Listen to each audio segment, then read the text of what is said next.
7 सितंबर को रोसड़ा थाना में केसरी सेवा सदन के पास रोसड़ा की जो नगर परिषद है उसकी जो वाइस चेयरपर्सन हैं, उनकी पत्नी और उनके जो पति हैं अरुण कुमार महतो, उनकी गोली मारकर हत्या की गई थी।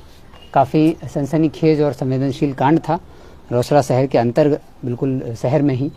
और अरुण महतो जो कि उनकी पत्नी वाइस चेयरपर्सन थी, ये लोग पॉलिटिकल क्लाउड था इनका, ये लगातार राजनीतिक रूप से सक्रिय थे नगर परिषद क्षेत्र में। उनकी हत्या कुछ अज्ञात अपराधियों ने कर दी थी 7 तारीख को। इस घटना में एसडीपीओ रोसड़ा के नेतृत्व में, एक शिवम कुमार के नेतृत्व में एक टीम बनाई गई थी, जिसमें एसएचओ रोसड़ा, एसएचओ विभूतिपुर, साथ ही डीआईयू से मुकेश कुमार, टाउन थाना प्रभारी विक्रमाचार्य, sub inspector Mukesh Kumar DIU से, सब इंस्पेक्टर सनी कुमार, राहुल कुमार, राजन कुमार और रोसड़ा थाना से सब इंस्पेक्टर निरंजन कुमार और पूसा थानाध्यक्ष चंद्रकांत गौरी और मुसरी घरारी थानाध्यक्ष पंकज कुमार। इन लोगों की ये टीम थी जो लगातार इसमें कार्य कर रही थी। इस टीम ने इस केस का उद्भेदन कर लिया है। आज करीब 8 दिन हुए हैं घटना के बाद। 8 दिन के अंदर इस केस का उद्भेदन हुआ है। 9वें दिन अपराधियों को जेल भेजा जा रहा है। जब इस घटना हुई थी तो एफआईआर में 6 लोगों का नाम लिखवाया गया था और 6 अलग अलग एंगल दिए थे। ये घटना का उद्भेदन एक बड़ी चुनौती थी रोसड़ा पुलिस के लिए, समस्तीपुर पुलिस के लिए। और एसआईटी ने जो नाम दिए गए थे डायरेक्ट उन नाम पर गिरफ्तार नहीं किया था, क्योंकि हम लोग घटना के पीछे का पूरा एंगल जानना चाहते। जो भी नाम दिए गए थे उसके पीछे अलग अलग कारण बताया जा रहा था।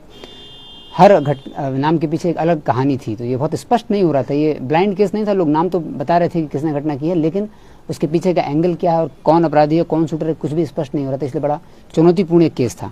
इस घटना का उद्भेदन हो गया है। इस घटना में एसआईटी ने 3 अपराधियों को गिरफ्तार किया है। राजा झा उर्फ साकेत कुमार, जो कि पहले भी हत्या केस में जेल जा चुका है, राजेश कुमार मंडल उर्फ खन्ना और विकी कुमार जो कि मुजफ्फरपुर का रहने वाला है। 3 अपराधी इसमें गिरफ्तार हुए हैं। टोटल 6 अपराधियों ने घटना की है। जब इस घटना के बारे में पूछताछ हुई और जो पूरा इन्वेस्टिगेशन लोगों ने किया तो उससे स्पष्ट हुआ कि इस घटना की शुरुआत हुई थी, इस घटना के जो तार हैं वो जुड़ते हैं नगर परिषद चुनाव से। वर्ष 2022 में जो नगर परिषद का चुनाव हुआ था उसमें जो अपराधी राजा झा उर्फ साकेत कुमार, जो कि वार्ड नंबर 15 का ही रहने वाला है, ये चेयरपर्सन पद के लिए खड़ा हुआ था। और जो अरुण कुमार महतो हैं उनकी पत्नी वाइस चेयरपर्सन पद के लिए खड़ी हुई थी। तो जब इन लोगों के बीच में, अरुण कुमार महतो और राजा झा के बीच में पहचान थी, बोलना चलना था और दोस्ती थी, इन लोगों ने आपस में एक दूसरे को सपोर्ट करने की योजना बनाई और वोट ट्रांसफर का, कि पॉलिटिकल वोट ट्रांसफर होगा, ये उनको सपोर्ट करेंगे, वो उनको सपोर्ट करेंगे। लेकिन जब चुनाव हुआ, चुनाव के रिजल्ट आए तो वर्तमान चेयरमैन जो है श्याम बाबू वो जीत गए और राजा झा हार गए। साथ ही अरुण कुमार महतो जो है उनकी पत्नी चुनाव जीत गई और धीरे धीरे अरुण कुमार महतो का एक पॉलिटिकल जो कद है वो बढ़ने लगा। तो उसी राजनीतिक संजिश में चुनाव हारने की जो रंजिश थी उसका बदला लेने के लिए, और इनको राजा झा को उसी समय शक हुआ कि इनके द्वारा, अरुण कुमार महतो के द्वारा जो वोट ट्रांसफर है और चुनाव में सपोर्ट नहीं किया गया। और अरुण कुमार महतो के बढ़ते हुए पॉलिटिकल कद को देखते हुए इन्होंने हत्या की योजना जनवरी 2023 से ही बनाने की शुरुआत कर दी थी। राजा झा जो कि पूर्व में भी जेल में रहा हुआ है, मुजफ्फरपुर में जेल में 2013 से 13 के बाद ये रहा हुआ है। वहाँ पर एक हत्या के केस में बंद था, ये करीब 6 से 7 साल वहाँ रहा है। उस समय जब ये जेल में था तो वहाँ इसकी पहचान जो एक सुभाष झा नाम के क्रिमिनल से हुई थी। सुभाष झा भी कुख्यात अपराधी है और ये लगातार मुजफ्फरपुर, समस्तीपुर, वैशाली इन क्षेत्रों में घटना करता रहा है। लूटपाट भी, डकैती भी और कॉन्ट्रैक्ट शूटिंग का काम भी इसने किया है। तो जब ये उससे परिचित था तो जब इसने घटना की योजना बनाई तो अप्रैल माह में सुभाष झा जब यहाँ पर आया राजा झा के पास तो इन दोनों की दोस्ती हुई और इन लोगों ने बताया कि सुभाष झा ने राजा झा से कुछ काम मांगा और राजा झा को चूंकि ये घटना करानी थी, उसने इस घटना का जो ठेका है वो सुभाष झा को दे दिया। सुभाष झा को ठेका देने के बाद इस ठेके की बातचीत जो है वो 5 लाख में डन डील हुई कि 5 लाख रुपए देंगे और अग्रिम राशि जो है 3 लाख वो रोसड़ा में ही अपने घर पर ही राजा झा ने सुभाष झा को दे दी थी। 3 लाख रुपए दे दिए थे और बाकी 2 लाख घटना के बाद देने थे। इसके बाद सुभाष झा वापस मुजफ्फरपुर जाता है और अपने पुराने जो उसके दोस्त हैं, आपराधिक जगत के जो उसके पहचान के लोग थे, उनसे संपर्क करता है। और विभूतिपुर थाना क्षेत्र में भी कुछ लोगों से इसने संपर्क किया, वो भी हम लोगों के पास जानकारी प्राप्त थी। संपर्क करने वाले इसने एक टीम बनाई जो घटना करेगी।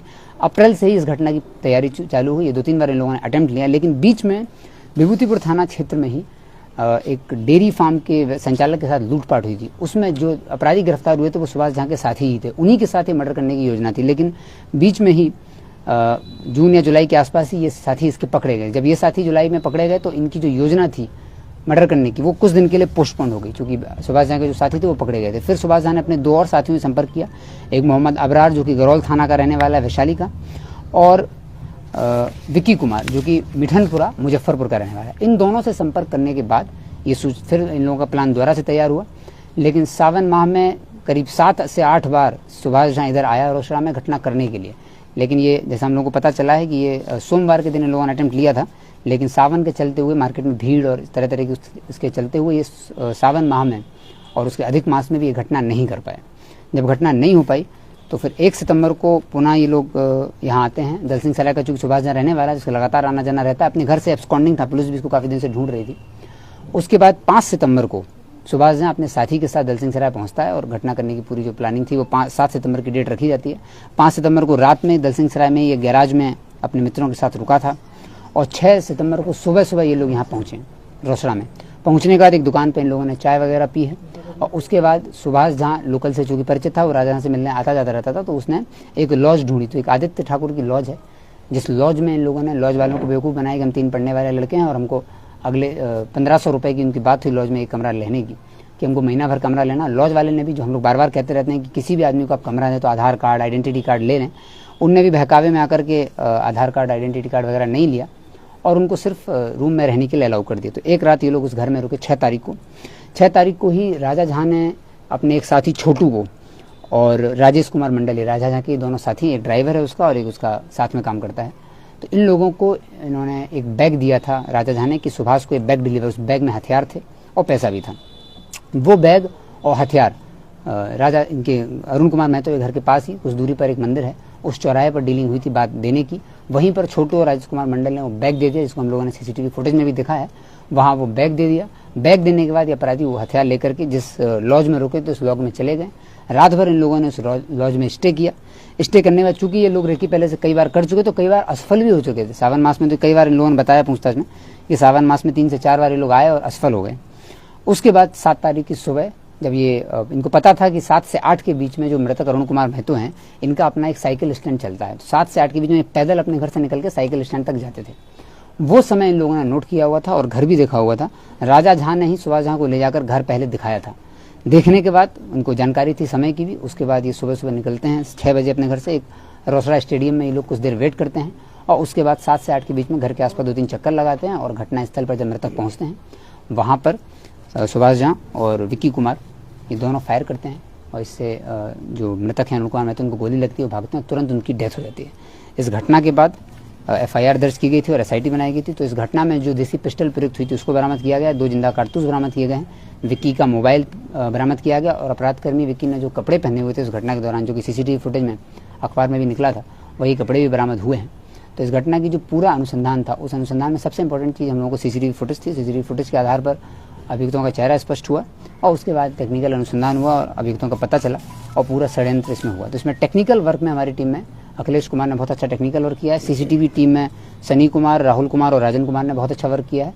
और जो मेन अभियुक्त हैं राजा झा, इनकी गिरफ्तारी में सब इंस्पेक्टर मुकेश कुमार ने बहुत ही ज़बरदस्त काम किया है। हम लोगों को जब इनके बारे में संलिप्तता के बारे में पता चला, चूँकि ये 6 लोग थे और ये 6 अपराधी जिनको FIR में नाम दिया गया था, 6 अभियुक्तों का जो नाम दिया गया था, उसमें से एक राजा झा का भी नाम था। तो राजा झा को जब पता चला कि CCTV फुटेज बाहर आ चुका है तो उसके बाद ये घर छोड़ चुका था।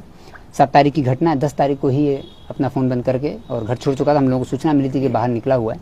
उसके बाद टीम लगातार इसके पीछे थी और विदिन 24 आवर्स जब जानकारी मिली कि इन्होंने ही घटना कराई और एविडेंस हम लोगों के पास आ गए, उसके बाद 24 घंटे के अंदर टीम ने राजा झा को भी गिरफ्तार कर लिया गया। तो टोटल 3 अपराधी गिरफ्तार हैं। घटना में प्रयुक्त जो देसी पिस्टल है वो गिरफ्तार है। सुभाष झा की गिरफ्तारी रह गई है, उसके लिए हमारी टीम कार्य कर रही है और शीघ्र ही सुभाष झा की गिरफ्तारी भी की जाएगी। अन्य आरोपितों की संलिप्तता के बारे में कुल मैंने आपको बताया, इसमें छोटू, राजेश मंडल जिन्होंने हथियार पहुंचाया था, राजा झा जिन्होंने इस घटना को शुरुआत की, प्लान किया, पैसे दिए, सब कुछ राजा झा ने किया और 3 शूटर थे। 3 शूटर में से एक शूटर पकड़ा जा चुका है, बाकी दोनों शूटर भी पकड़ने बाकी हैं। और वो 2 लोग जो बैग देने में थे उनमें से एक आदमी पकड़ा गया है, एक पकड़ना बाकी है। और मुख्य अभियुक्त जो है, जो पूरी घटना जहाँ से शुरू हुई, राजा झा, उनको गिरफ्तार कर लिया गया। राजा झा की गिरफ्तारी कहाँ से की गई है? राजा झा की गिरफ्तारी की गई है समस्तीपुर से ही और गिरफ्तारी के बाद इनको फॉरवर्ड किया जा रहा है।